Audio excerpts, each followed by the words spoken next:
وفاداری اصل میں ہے کیا؟ میرے خیال میں وفاداری یہ ہے، آپ اپنے ساتھ چلنے والے شخص کو، آپ اپنے ساتھ چلنے والے اپنے عزیز کو، آپ جس کے ساتھ چل رہے ہیں اس کے ساتھ آپ کے پاس موقع بھی ہو، آپ کے پاس طاقت بھی ہو، آپ کے پاس بہانہ بھی ہو، آپ کے پاس بے وفائی کرنے کے مواقع بھی ہوں،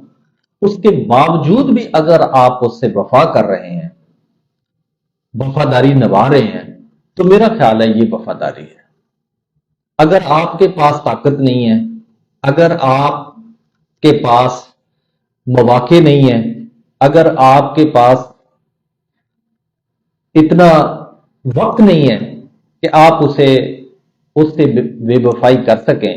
تو آپ نہیں کرتے، تو یہ کوئی وفاداری نہیں ہے۔ یہ تو آپ کر نہیں سکتے، اگر آپ کر سکتے ہوتے تو آپ کر دیتے، لیکن اگر آپ کر سکتے ہیں اور نہیں کرتے تو یہ وفاداری ہے۔